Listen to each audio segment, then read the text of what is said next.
Welcome to Continuing Education, a podcast for homeschooling families with actually useful information.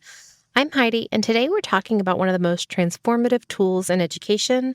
That's the concept of scaffolding. If you've ever wondered how to walk the fine line between helping your child and letting them learn on their own, this episode will shed light on exactly how to do that. So take a breath, grab a coffee, tea, or whatever you're into, and let's dive into how scaffolding can change the way your family learns.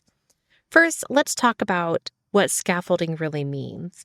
The term scaffolding is basically from a psychologist and their work on child development. He described something called the zone of proximal development, which is the space between what a learner can do alone and what they can do with guidance. Scaffolding fills that gap. So just like real scaffolding supports a building until it's strong enough to stand alone, educational scaffolding supports a learner until they can perform a task independently on their own. Here's a simple idea. Imagine your child climbing a tree. You stand nearby, offering a hand at the lower branches. You don't climb it for them. You don't just, push them up there. You give just enough help to keep them confident and safe while they're figuring it out. That's scaffolding. Now, in homeschooling, it's almost second nature. We explain, demonstrate, encourage, and then watch proudly as our kids kind of take off on their own.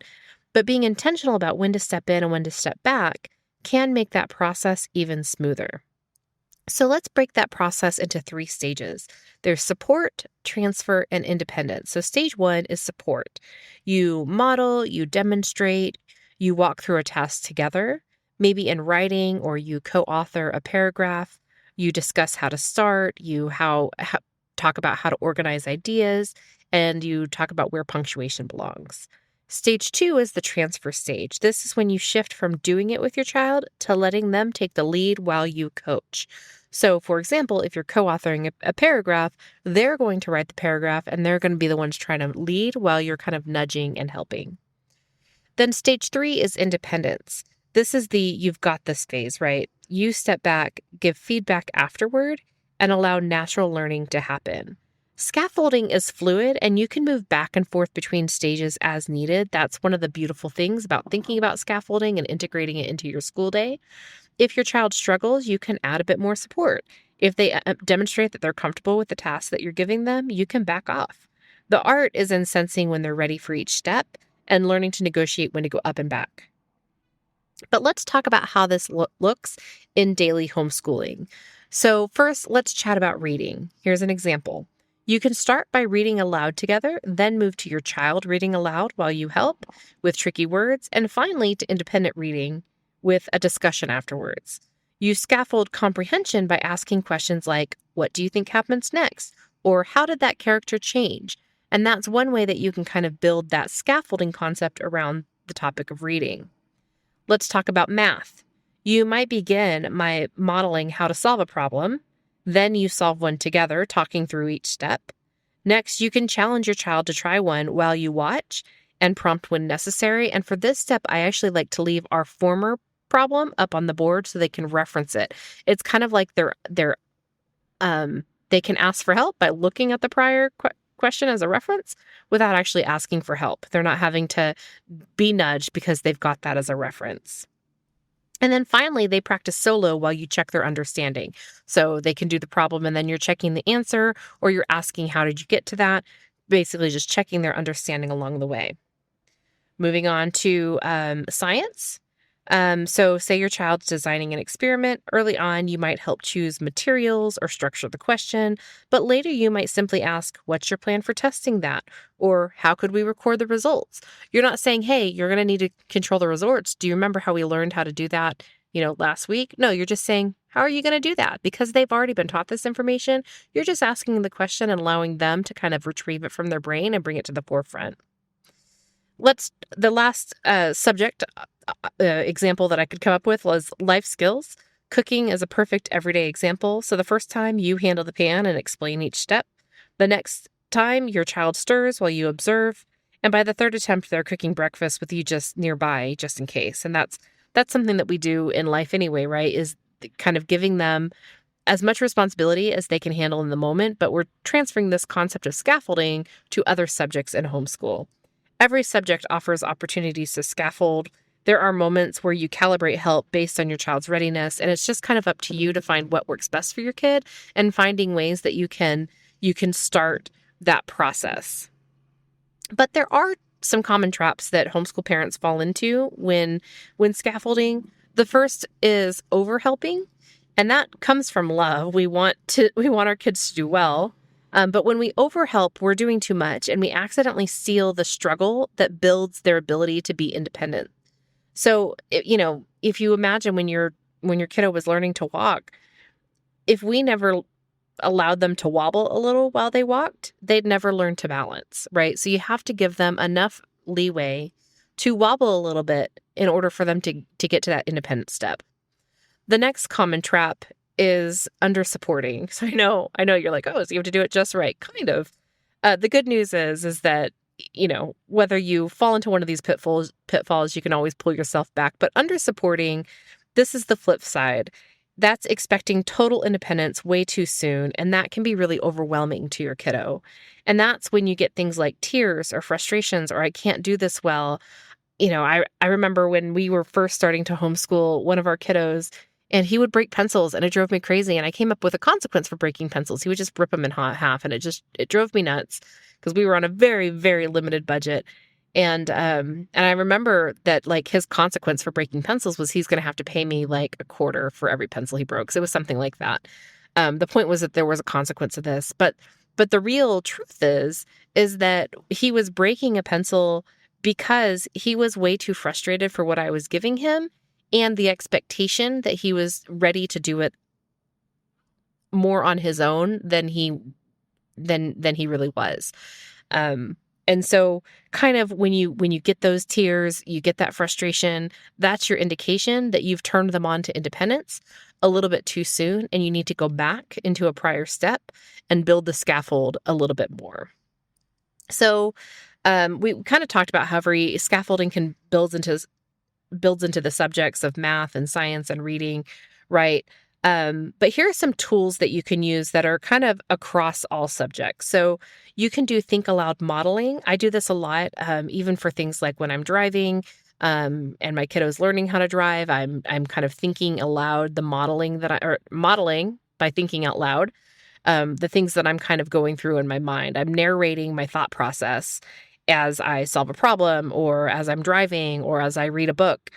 And that way our kids can learn by hearing how their adults think and thinking through the different steps that are going to go into that. So for example, when we're driving, my kiddo is learning how to drive, and one of the things that I really want him to better pay attention to is how to plan ahead for things that he's going to need to do. So for example, if you're turning left, but then you need to make an immediate right turn, what lane do you need to, get into quickly? What lane do you need to be into in order to turn? And that can all vary based on, the street setup that you're in. But the point is that we're thinking ahead, and I'm going to be saying those things out loud and narrating. Hey, I noticed that we're going to be turning left. There's 2 left turn lanes up here. I'm going to want to turn right away. So I'm going to be in the right turn left lane, and kind of pointing it out as I'm driving so that he can kind of see how I'm thinking ahead. The second practical tool is checklists. You can break those big projects into smaller steps so your child can track progress. If this is difficult for you, if your kid is someone who needs to break apart those big steps, but that's not how you naturally think, might I suggest that this is a way that you can bring in AI into your homeschool? You can actually ask AI to do that for you. Say, here's the big task. Can you break it down into smaller tasks so that we can view progress? You can even ask it to give you a checklist so that you can check it off along the way. This is a really simple way to kind of offload that kind of mental work that it takes for you to do, but can be really helpful to your kids and be a big bonus that they can really track that bigger project into smaller steps.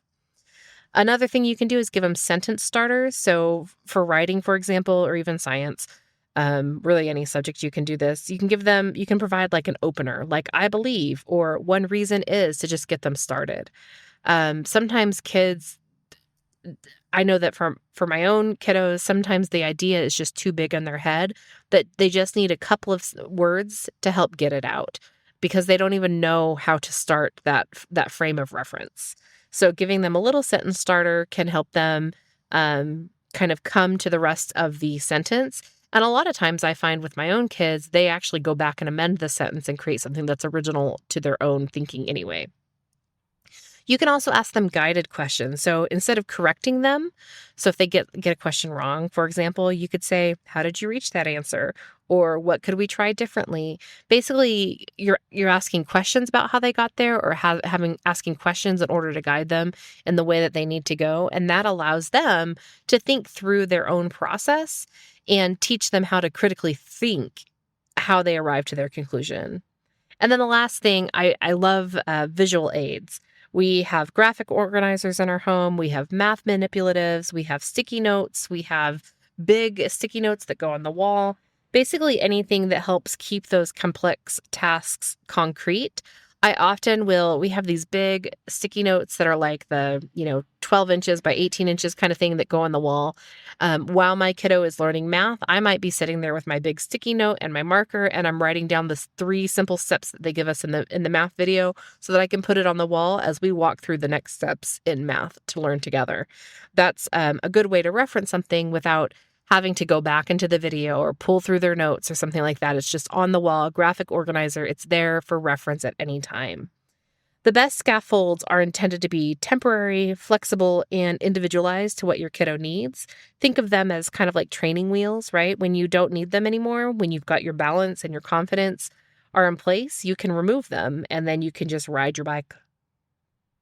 So, let's just take this back a little bit. And as you kind of think about, well, how do I implement this into my homeschool? If this isn't something that you've done thus far, let's make this a little personal.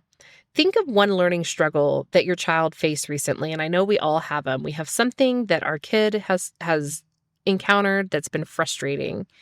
Maybe it's a new math concept. Maybe it's reading comprehension, handwriting. Maybe it's just the act of doing schoolwork. There's something frustrating about that process. And ask yourself these 3 questions. Number 1, what part of the task can they already do on their own? Number 2, what part still frustrates them?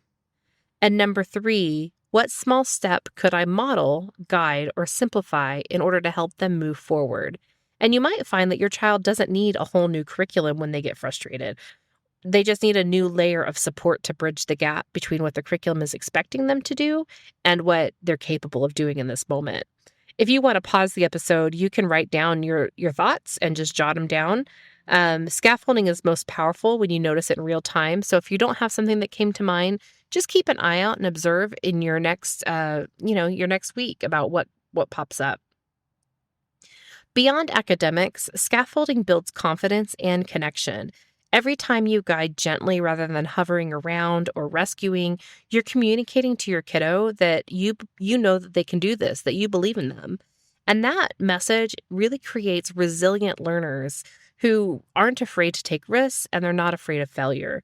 And it can strengthen your relationship because kids can sense when parents trust their process, and learning becomes less about getting the answer right or being perfect and more about the shared discovery and being curious and wonder of it all. And that's what homeschooling at its best really is, just a series of shared discoveries. Excuse me.